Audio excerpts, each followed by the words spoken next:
Welcome to Outback Outdoors. Make sure you like, subscribe, and click the alert to stay up to date on all our new videos. For me, every summer brings the dawn of a new deer season. Although I have traded in my bow for a sprayer, a hand seeder, and a bag of killer food plot seed, I can't help start daydreaming about what bucks, the woodlots, river bottoms, and ag ground I get the privilege of hunting will hold come opening morning. This season was going to be extra special. Along with my Nebraska deer tag, I also drew a non-resident buck tag in the legendary state of Iowa. With permission to hunt a small piece of ground in Iowa that my good buddy Craig owns, a couple days of hard work, and a few strategically planted killer food plots, the potential to kill a true monarch really got my blood pumping and my imagination running wild.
First morning here in Nebraska. Don't have very high hopes for today. Now here at first light, coldest part of the day, it's already about 50 degrees. It's supposed to get up to almost 90 today. I think 87 is what the forecasted high was.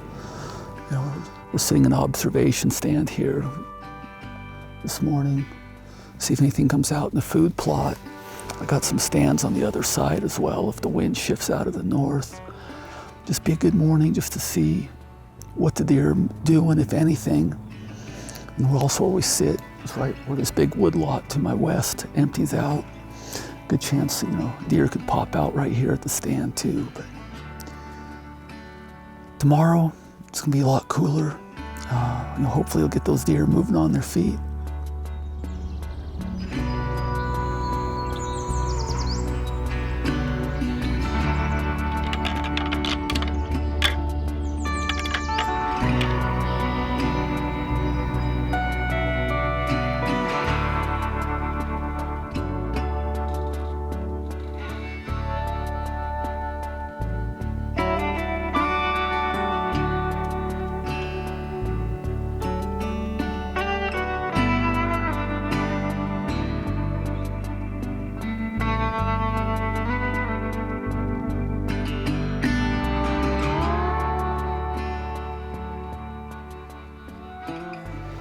That's gonna wrap up my Nebraska hunt for now.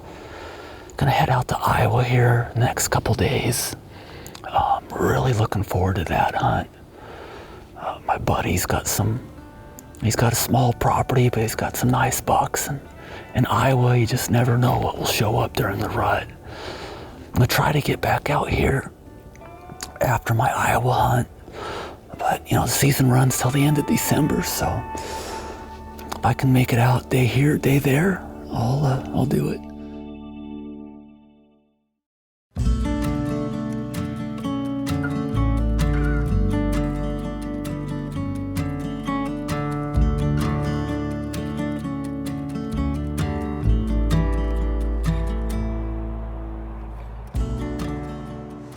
First morning here in Iowa. We're not in the stand. We're just glassing, just trying to figure out what these deer are doing, which little wood lots holding good bucks and which ones aren't. But I really like to take time out early in the hunt to go glass and see what's happening. You know, just diving right into a stand without knowing what the deer are doing. You know, you might get lucky, but by taking a little bit of time out and then being able to put yourself right where you need to be, your time in the stand is going to be, you know, a lot more productive. The deer here in this part of the world, in Iowa, the feed they have, maybe even the genetics, they are just a step again bigger body and bigger antler than any deer I'm used to hunting. I just really want to go over the trail cam pictures with my buddy Craig. So to follow his management plan, I want to make sure that I can identify a 5-year-old or older buck. You know, the deer seemed like they were moving pretty decent this morning. We're gonna glass here another hour or so, and then start getting ready for an afternoon hunt.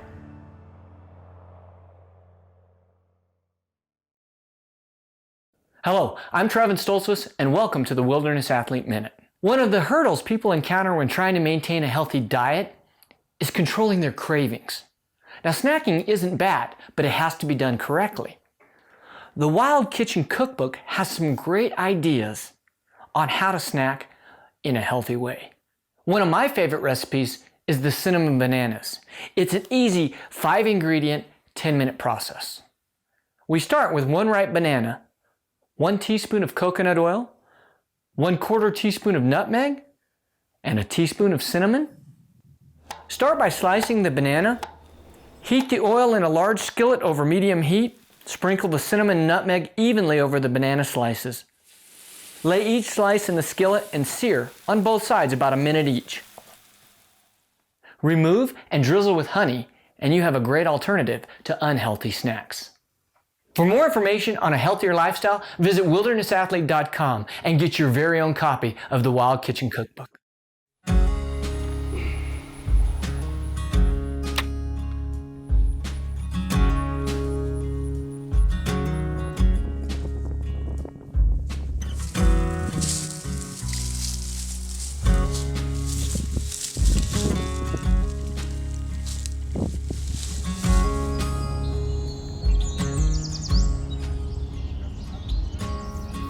First night here in Iowa, already have a deer on the field.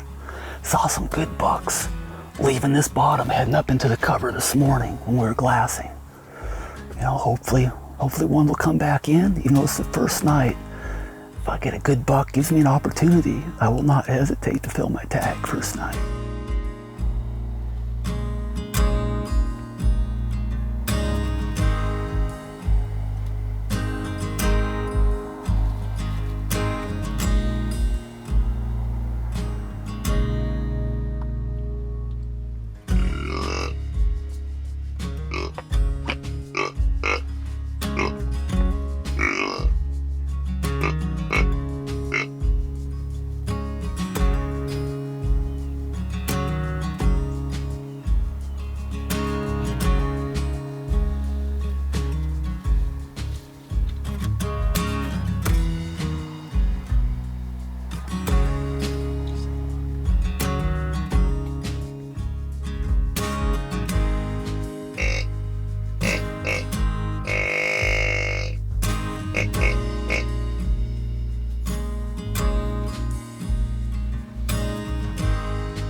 Hi, I'm Trevin Stoltzfus with Outback Outdoors, and I'm here in my local bow shop in Fort Collins, Colorado, Rocky Mountain Archery.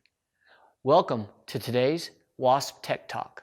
Today we're going to have some fun. We're going to go out on the range and we're going to test the durability of some Wasp archery broadheads by shooting them into a tire, a cinder block, and a sheet of plywood. The Wasp jackhammer is a 3-blade expandable. Let's go to the range and see how it handles the abuse.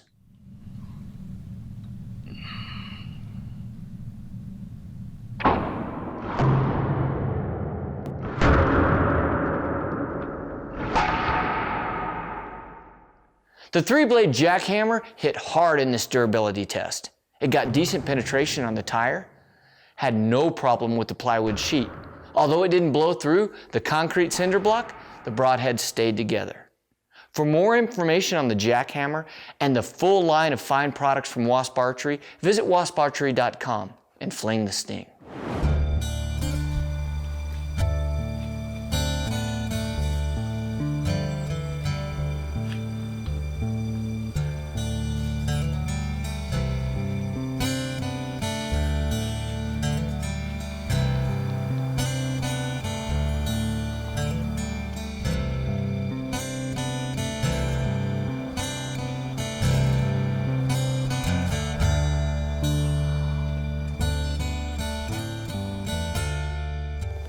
Day 3 in Iowa, November 6th, and we had an amazing morning. Snuck into this wood lot right here at the edge of it, set up another stand, and right as we were set, the deer started moving. Had some great bucks come by. Nothing really offered me a shot, and also nothing was what we're looking for in that 5-year-old age class.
Didn't get much penetration.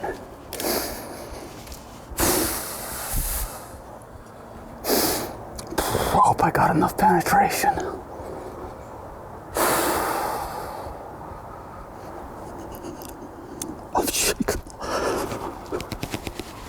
I'm shaking like a first buck I ever killed.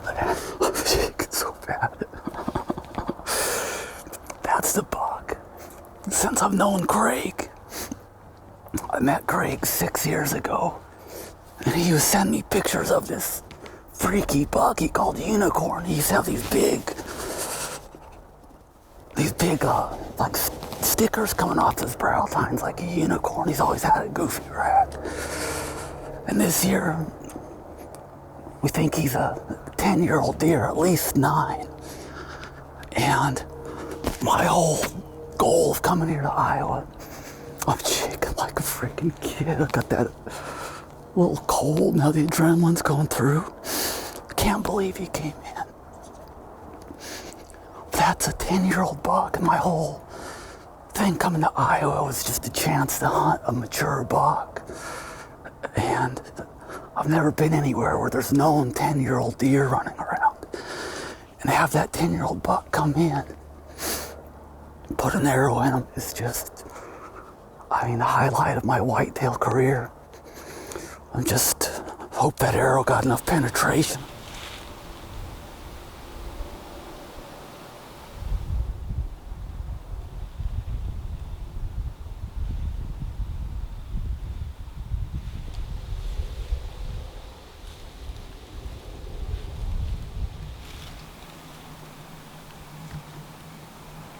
Not much penetration.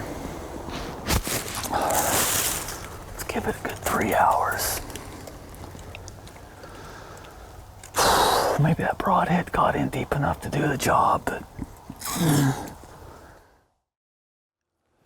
we hit that buck this morning and it looked like my shot was a little bit in the shoulder. We looked at the footage. It looks like I must have hit the back of that scapula. So I didn't get great penetration, but I got some penetration. We got about 6 to 8 inches of penetration, which is enough to get that front lung. Hopefully it's enough to get the back lung too.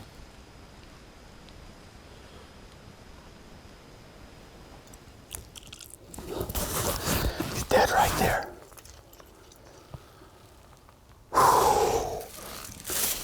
We got both lungs. We got both lungs.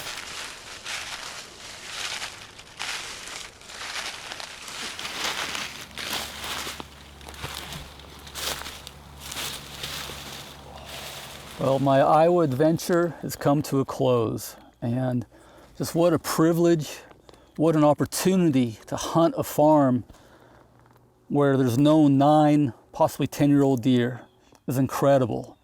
And then to have it all fall in place, to have the buck that everybody's been after right here in my hands, I can't even express how incredible that is. This is going to be a tough hunt to top when it comes to whitetails, that's for sure. Look at that buck. What an awesome, awesome deer.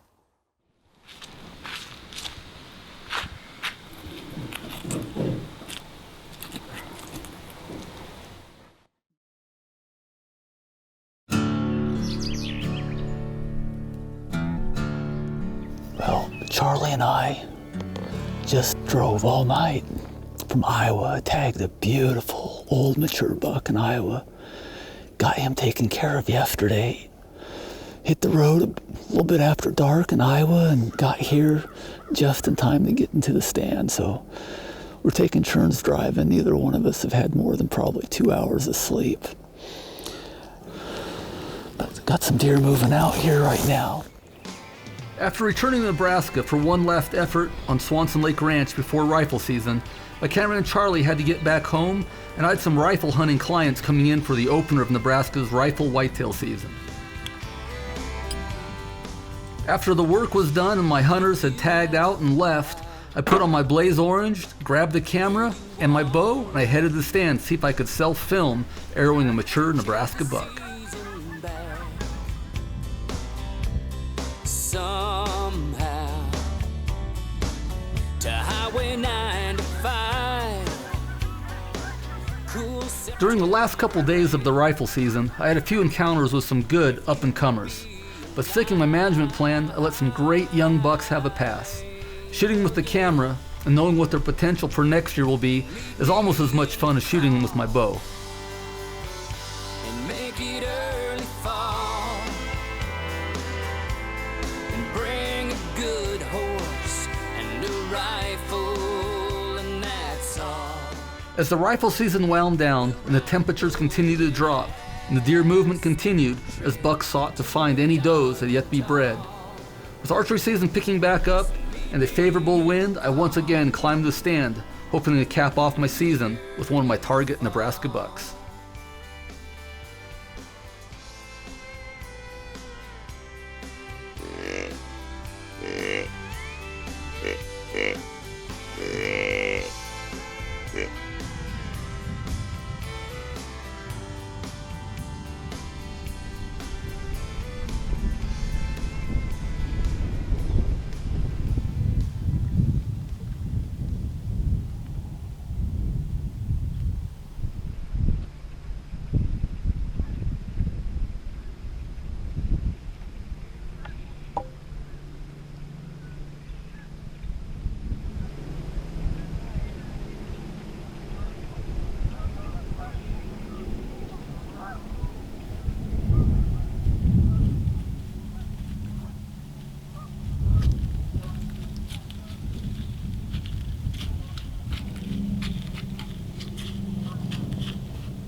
Yeah.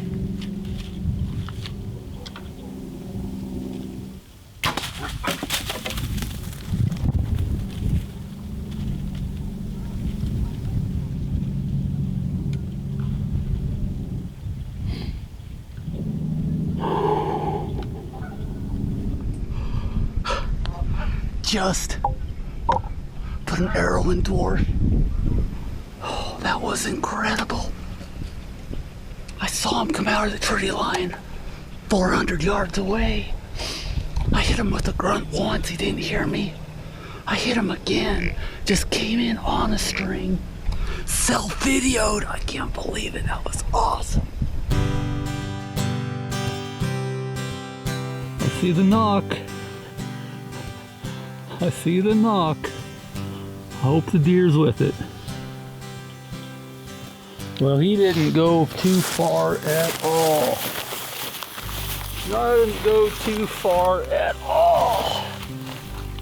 There he is.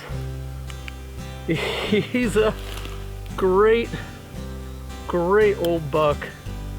Not the biggest rack buck, but he's a deer I got a lot of history with, and I am super happy put my tag on this old boy right here.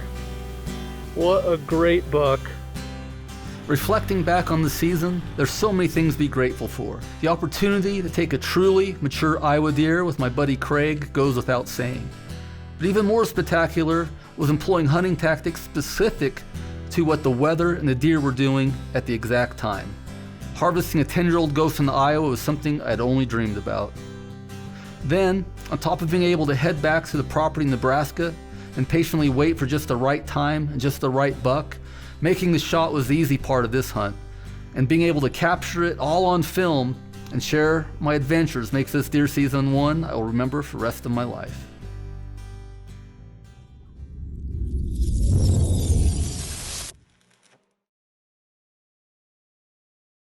Thanks for watching Outback Outdoors. We encourage you to comment below, and as always, like, subscribe, and click the alert to stay up to date on all our new videos.